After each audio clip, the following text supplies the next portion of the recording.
Paul Biya ne m'a jamais exclu. Ça a été des cachets montés par des personnes et le président gère non, ça également, il peut revenir. Écoutez. Je crois qu'il est le maître suprême du Madame, mouvement démocratique. mais je m'en fous, je ne veux plus revenir. Ah d'accord, ok. La vérité est que... Vous ne voulez plus du tout revenir? Non. Même si on vous propose de revenir j'ai été humilié, je n'en veux plus.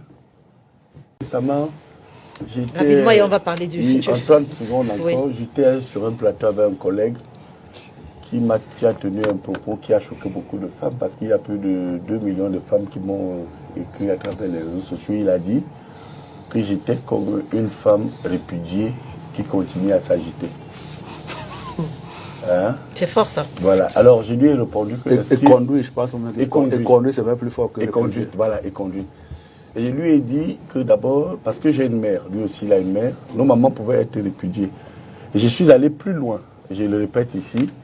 Comment voulez-vous qu'une femme éconduite qui sait bien son mari soit contente et tranquille lorsque elle est injustement éconduite?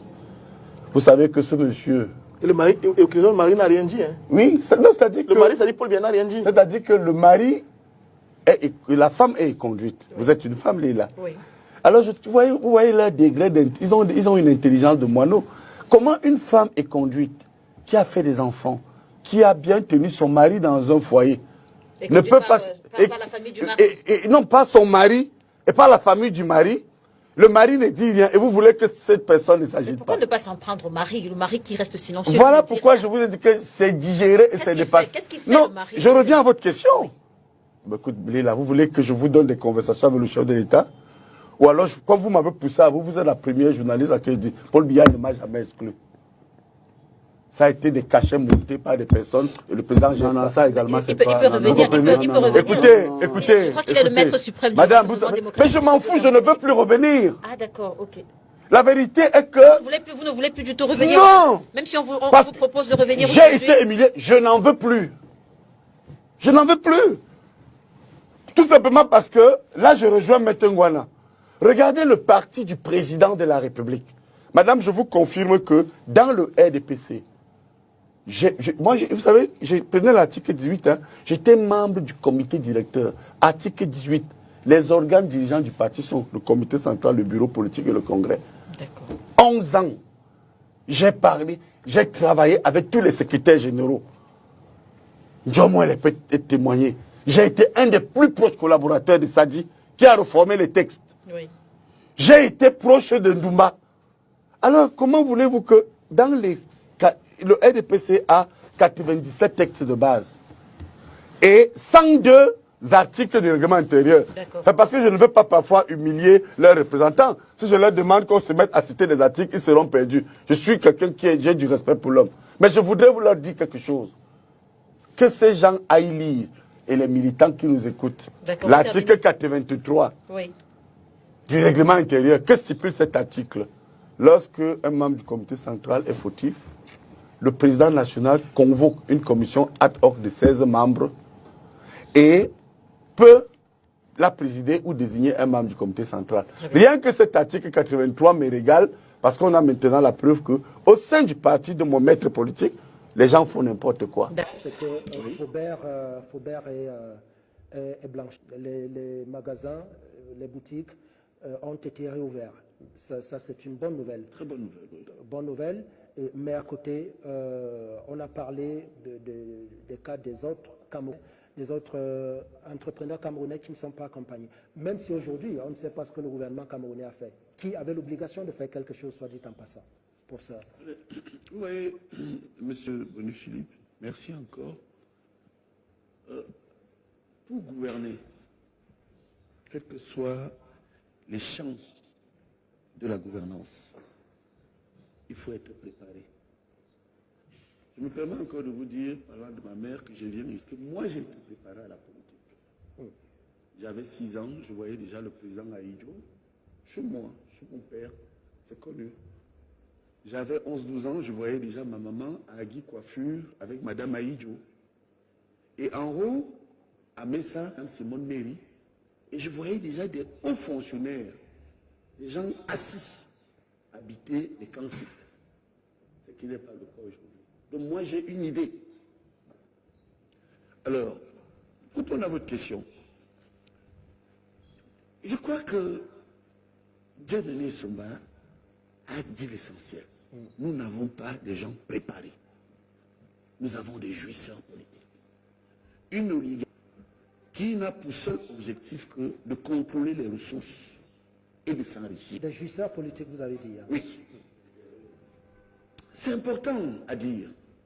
En ce moment où il faut que ceux qui nous écoutent comprennent que si certains ne sont pas prêts à aborder les débats politiques, les débats économiques pour 2025, il y a quelques personnes, ils peuvent nous traiter des grilles et de tout ce qu'on dit, nous sommes prêts. Et ils vont voir que 2025 ne sera pas facile.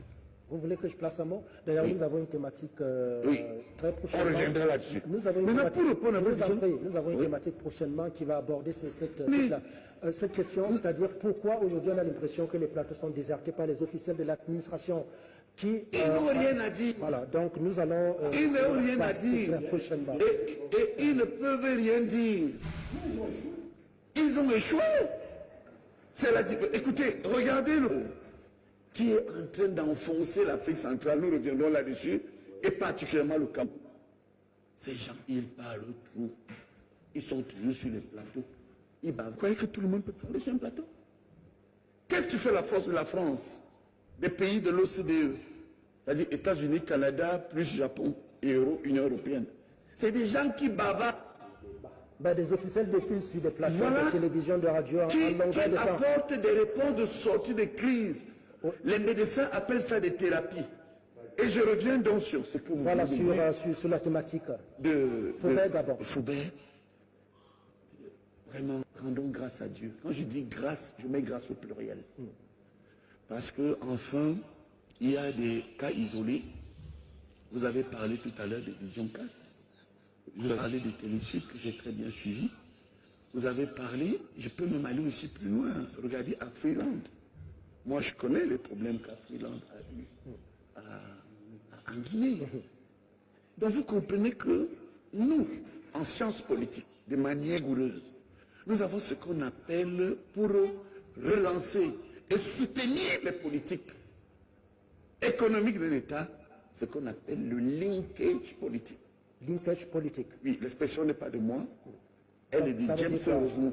C'est le lien qu'on a entre les dynamiques politiques fortes menées par les États à l'intérieur, et ces dynamiques ont un impact à l'extérieur. Relation, réalité et réalité. Et je chute. Mais comment on a conçu le monde?